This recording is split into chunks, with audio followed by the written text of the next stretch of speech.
Les titres de ce 12h45, ouverture officielle ce vendredi matin de la 17e édition du Salon international de l'artisanat de Ouagadougou, Siao.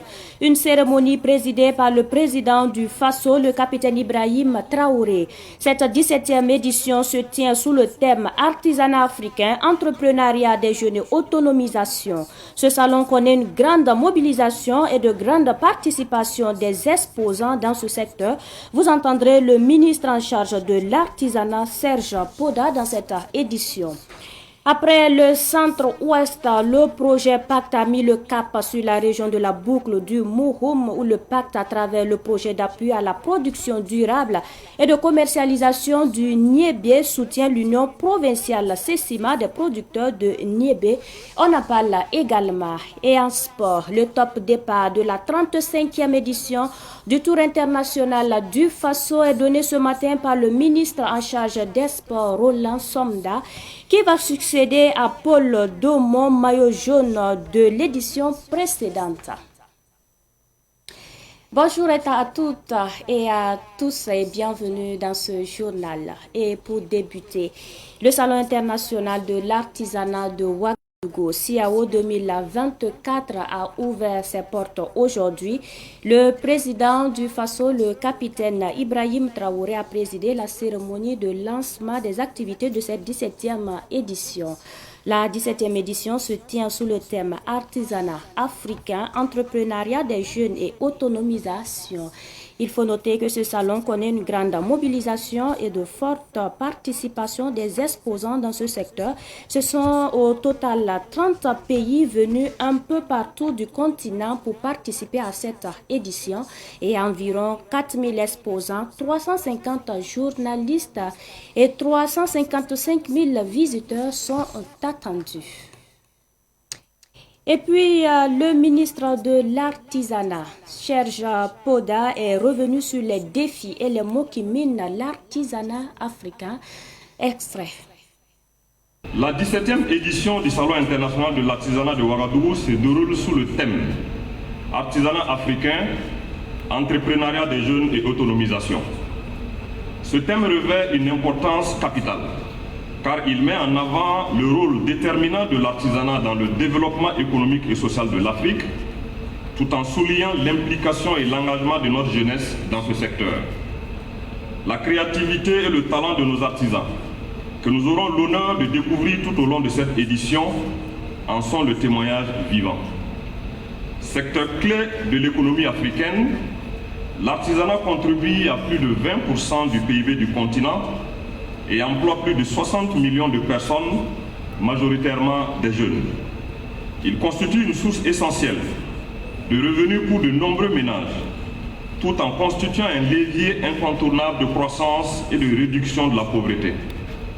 Cependant, l'artisanat africain fait face à d'importants défis, accentués par la crise sécuritaire qui frappe plusieurs pays de la sous-région, dont le Burkina Faso.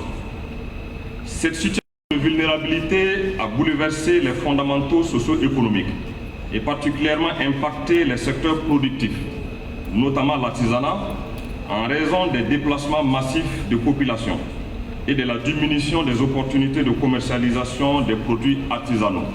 L'accès limité aux marchés internationaux demeure un défi de taille. Le thème de cette édition du SIAO en témoigne, car il vise à sensibiliser du potentiel immense de l'artisanat africain et à mobiliser les ressources nécessaires pour son essor. Le SIAO offre une opportunité unique pour rencontrer des acheteurs potentiels, établir des partenariats et promouvoir vos produits. Je vous invite donc à saisir pleinement cette occasion pour concrétiser vos projets et contribuer à la prospérité de notre continent. Toujours pour parler du CIAO dans le cadre de la 17e édition de l'artisanat du Ouagadougou, plusieurs artisans burkinabés et étrangers exposent leurs œuvres sur le site du salon. Ils y exposent leur savoir-faire et partagent leurs expériences. Mais tous ne sont pas là. Qu'est-ce qui explique l'absence de certains artisans qui ne sont pas à ce rendez-vous? Les détails avec Cynthia Zungrana et Ulriel Lezro. Tous les matins, Rasmane Compaoré, bijoutier, est à la tâche dans son atelier de Kalgondin, un quartier de Ouagadougou. Rasmane Compaoré compte parmi les artisans absents à cette 17e édition du CIAO. Cet artisan bijoutier exerce depuis 20 ans et est habitué au CIAO. Mais cette année, il manque à l'appel en raison de la cherté des stands d'exposition et par manque de moyens financiers.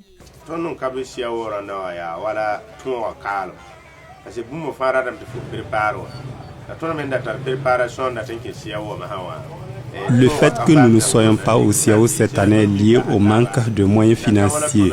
On se préparait pour participer au CIAO, mais nos moyens n'ont pas suffi pour prendre un stand. On se regroupait à 4 souvent pour prendre un stand à 400 000. Mais cette année, on n'a pas eu les moyens pour le faire. Pour les stands, cette année, quand je suis allé, les prix s'élevaient à 600 000 et 400 000 francs CFA et sous les hangars, aux alentours, c'est à 350 000 francs CFA.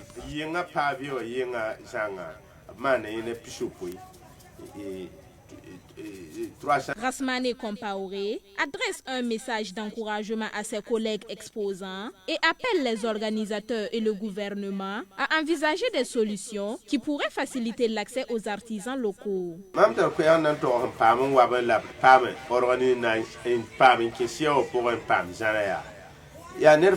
Le message que je veux passer aux autres artisans qui exposent au CIAO cette année, c'est de ne pas s'inquiéter par la clientèle, qu'ils s'appliquent et tout ira bien.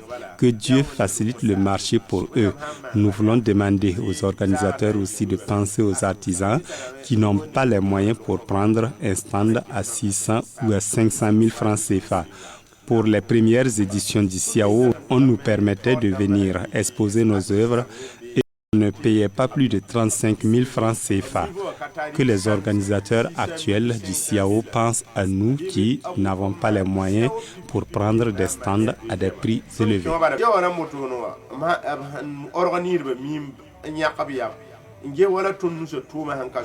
Malgré son absence à cette 17e édition du CIAO, Rasmane Compaoré garde espoir et souhaite faire découvrir ses créations à un public plus large en attendant une opportunité de participer à nouveau à ce rendez-vous international. Et puis, tout autre sujet pour poursuivre cette édition, le projet d'agriculture contractuelle et de transition écologique visite ses réalisations dans les régions du centre-ouest et de la boucle du Mouhoun. À travers une caravane de presse qu'il a organisée, le pacte a visité l'unité de production miel à Pisavana, à Koudougou et plusieurs autres groupements féminins à Réo et à Kion dans le Sanguier. Nous en savons plus avec Issa Oumar Ati. À l'unité de production de miel à Pisavana, située dans la cité du Cavalier Rouge, les machines tournent à plein régime grâce à l'appui du projet d'agriculture contractuelle et de transition écologique PACT. Dans sa démarche, le projet apporte un soutien en formation et en équipement au profit de toute la chaîne de production pour garantir l'approvisionnement en miel de qualité. Marie-Désirée Yameugo, administrateur du groupement d'intérêt économique API Savana, soutient qu'avant l'arrivée du pacte, la production du miel était mise à rude épreuve tant en qualité qu'en quantité. Le pacte a accompagné API Savana dans le renforcement des moyens de production des acteurs avec près de 2000 ruches qui ont été distribuées au niveau des acteurs et tous les moyens de travail afin qu'ils puissent continuer à développer la production. Et surtout, ce qui a été également innovant, c'est la contractualisation. Le GIE travaillait depuis longtemps sur la base de contrats moraux. Mais avec le pacte, nous avons appris surtout à contractualiser avec nos sociétés coopératives partenaires de façon écrite, où chaque société coopérative prenait des engagements en termes de production, afin que API Savana puisse naturellement s'organiser pour remplir ses engagements sur le plan financier vis-à-vis de... Parce que s'ils produisent, nous devons garantir le rachat de la production. Donc avec des contrats écrits, Et ça nous permettait de nous organiser pour pouvoir honorer ces engagements. Et ça, c'était une innovation vraiment importante au niveau du GIE que nous félicitons parce que ça nous permet aussi parallèlement de pouvoir également honorer nos engagements vis-à-vis des partenaires dans la consommation sur le plan national et international. À Rio, à une dizaine de kilomètres de Koudougou, le pacte agit également dans la filière karité, notamment dans la production, l'industrialisation et la commercialisation du produit. Son accompagnement à l'Union des groupements féminins a permis d'exporter environ 300 tonnes de karité chaque année. Il y a eu des centres de traitement, il y a eu la formation sur la contractualisation, parce qu'avant, on faisait la contractualisation sous la forme simple, mais maintenant c'était formalisé. Nous avions été formés sur les procédures de contractualisation. Et à l'issue de ça, le PAC a accompagné encore à plusieurs formations sur les différentes techniques de collecte de traitement. Et au centre ici, le PAC a accompagné encore pour la construction d'un magasin de 250 tonnes. Si l'Union des groupements féminins de Rio est en train de battre ses propres records en termes d'exportation de karité, c'est grâce à l'efficacité de plusieurs autres groupements comme Duinier de Kion dans le Sanguier qui a aussi bénéficié du pacte. Quand on était là, si ton enfant est malade, tu ne sais même pas comment tu vas faire si ton mari n'est pas là. Même si toi-même tu es malade, tu ne sais même pas comment tu vas faire. Mais les scolarités de tes enfants maintenant, nous on paye. On paye les cahiers, on ne regarde pas si notre mari maintenant. Le projet production durable et contractualisation dans la filière karité a été mis en œuvre en 2021 pour un coût financier estimé à plus de 700 millions de francs CFA. Après le centre-ouest, la caravane a mis le cap sur la région de la boucle du Mouhoun, où le pacte à travers le projet d'appui à la production durable et de commercialisation du niébé soutient l'Union provinciale Sessima des producteurs de niébé. L'Union a bénéficié de formation de ses membres et de plusieurs autres outils de travail. Issa Oumar Hatier, de retour de Dédougou. À Dédougou, dans la boucle du Moun, le pacte, à travers son sous-projet d'appui à la production durable et de commercialisation du niébé au Burkina Faso, PADCN, appuie l'Union provinciale Sessima des producteurs de niébé. L'Union a bénéficié de magasins de stockage, de charrues, de motoculteurs et de décortiqueuses multifonctionnelles, entre autres. Salimata Boulekwa, productrice du niébé, a obtenu un bœuf de trait pour son travail, ce qui lui permet d'économiser aujourd'hui plusieurs centaines de mille. Moi, présentement, j'ai eu un bœuf. À travers le bœuf, j'ai utilisé pour cultiver mon champ. Pour le nédier, cette année au moins, ça va. Puis on a eu la formation aussi. Vraiment, ça nous a beaucoup soutenu. Le projet nous a beaucoup appuyé sur la formation et puis les matériels aussi. Voilà. Au niveau des engrais aussi, bon, tout ça va. Quand je n'avais pas le bœuf, je prenais des gens pour venir cultiver. Et ça, je dois beaucoup payer. Mais c'est que moi, quand le projet nous a donné le bœuf, bon, je fais comme... Non, c'est pas quelqu'un qui doit faire ça pour moi, c'est moi, mais je dois travailler. Voilà. Je devrais dépenser pour donner à quelqu'un. Moi, j'empoche ça. L'appui du projet d'agriculture contractuelle et de transition écologique PACT a changé pratiquement le quotidien des bénéficiaires membres de l'Union provinciale Sessima des producteurs de niébé, dira Ablassé Kavoré, coordonnateur du projet d'appui à la production durable et de commercialisation du niébé au Burkina Faso, PADCN. Les bénéficiaires ont l'habitude de dire qu'ils ont eu beaucoup d'appui à travers les projets, mais ce que le projet PACT les a apporté, et en tout cas l'impact est très visible en termes de savoir au niveau de la production. Il y a eu une nette amélioration de leur savoir-faire et également en termes d'équipement, ce qu'ils ont reçu est très consistant. Comme je le disais, et vous savez qu'aujourd'hui les femmes, elles ont souvent des difficultés pour pouvoir s'aimer tôt, du fait qu'il faut attendre que les hommes finissent de cultiver le champ familial avant que les femmes n'aient en tout cas le nécessaire pour cultiver leur champ. Mais on les a dotés en charrue, en charrette, en tricycle et également en bœuf de trait et avec des ânes. Donc en début de saison, les femmes arrivent facilement à cultiver leurs champs sans trop attendre. L'objectif général du pacte est de contribuer à satisfaire la demande alimentaire en qualité et en quantité par le développement de l'agriculture contractuelle, l'intensification agroécologique et la professionnalisation des acteurs. À Bobo Dioulasso, transporteurs et chauffeurs routiers ont renforcé leurs compétences sur le règlement 14 de l'UEMOA adopté le 16 décembre 2005. Cette rencontre s'est tenue mardi dernier dans la ville de Sia. Retrouvons Nongasida Thomas Sondo de Savane Média Ouest. Cet atelier de formation sur le règlement 14 de l'UEMOA vise d'une part à sensibiliser les transporteurs et les chauffeurs routiers et les outillés, d'autre part à l'application de ce règlement et les dangers de la surcharge et du hors-gabarit. Abouakar Fofana, directeur des systèmes d'information représentant le directeur général de l'ONASER. Les transporteurs et les conducteurs sont des acteurs stratégiques dans le sous-secteur du transport routier. L'objectif visé, c'est de sensibiliser, c'est d'informer ces transporteurs et ces chauffeurs sur le règlement 14 et l'intérêt de son application pour notre cher pays, le Burkina Faso. Abdoulaye Sekou Djiga, conseiller technique de la fêtière des transporteurs de la région des Hauts-Bassins, représentant son président, se réjouit de l'organisation de cet atelier qui va, selon lui, permettre aux acteurs de se saisir de la question du règlement 14 pour mieux mener leur activité, malgré certaines difficultés. C'est avec joie que nous avons cette formation, parce qu'en tant qu'acteurs, nous sommes concernés par le phénomène des surcharges.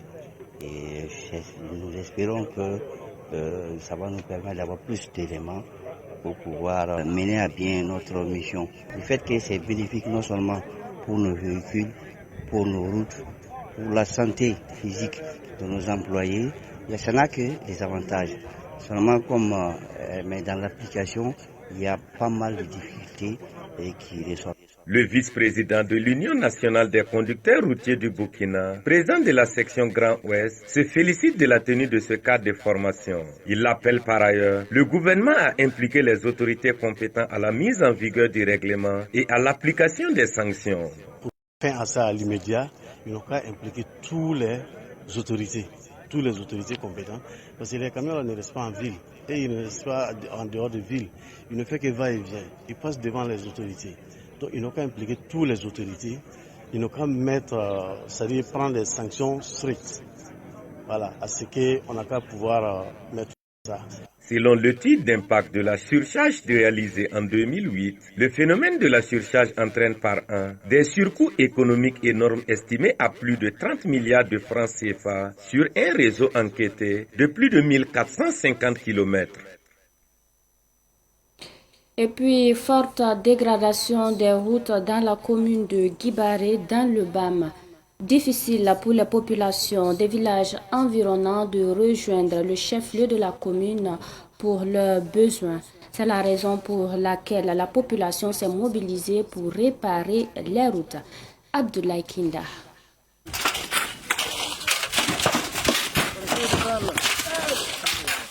Mercredi 23 octobre 2024. Guibaré, dans la province du BAM, joue des travaux communautaires pour la remise en état des routes, particulièrement la seule voie départementale qui traverse Yilou et Guibaré pour rejoindre Roko. En plus de cette voie, celles reliant les autres villages au chef-lieu de la commune sont toutes impraticables.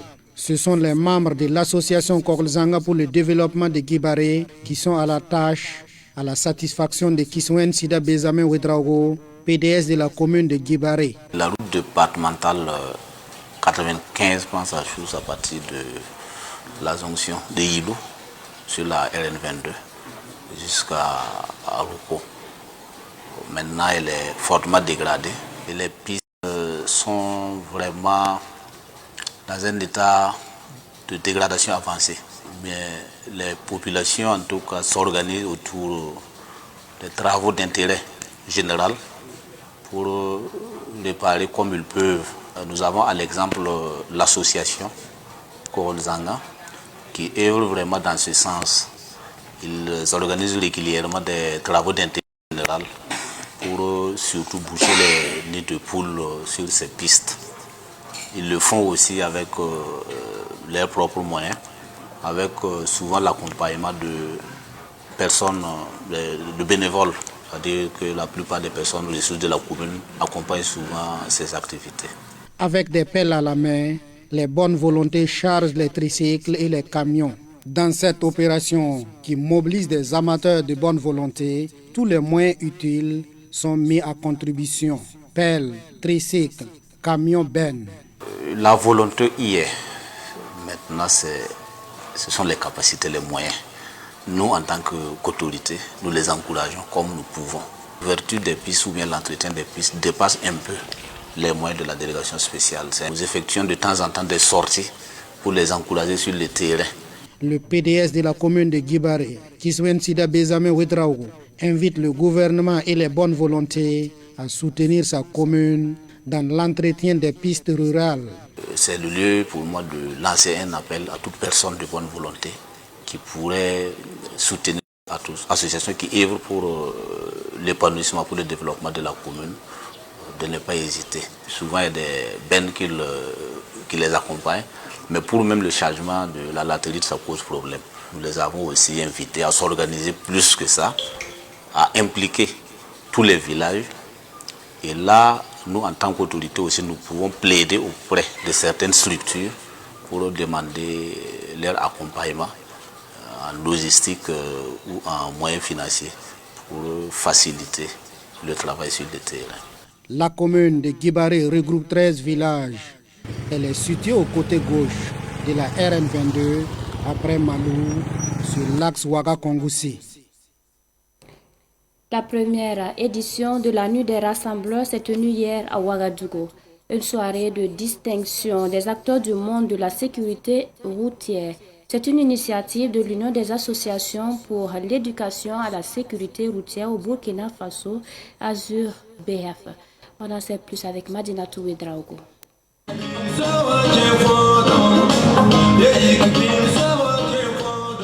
Maïmouna Lengani, artiste musicienne, a reçu un trophée et une attestation lors de la première édition de la Nuit des Rassembleurs. Cet événement a été organisé par l'Union des associations pour l'éducation à la sécurité routière du Burkina Faso. Et j'ai dit merci à l'association pour cet honneur qu'elle m'a fait ce soir. Et je dis encore bravo pour la sensibilisation, pour la sécurité routière.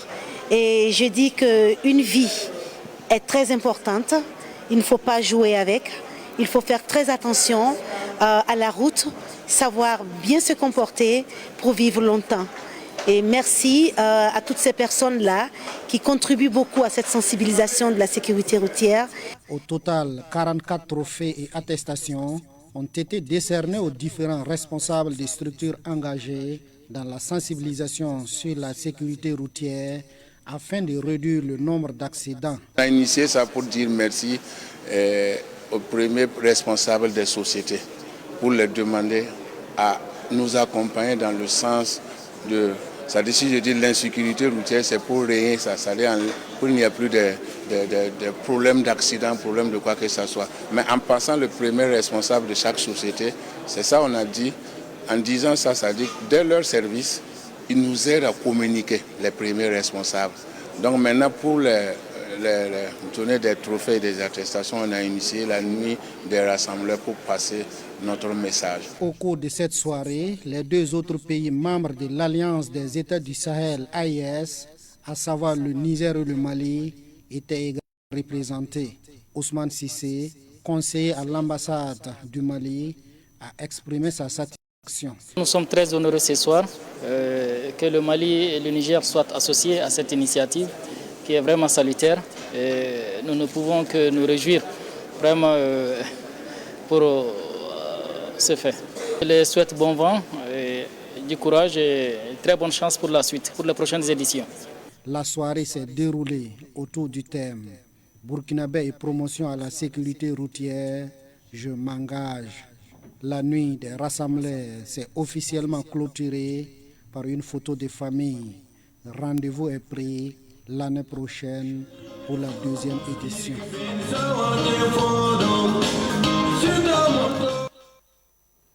Reportage signé Madinatou Ouedraogo et Abdoulaye Kinda. Et nous terminons en sport. 35e édition du Tour international du Faso qui portera le maillot jaune et succédera à Paul Daumont.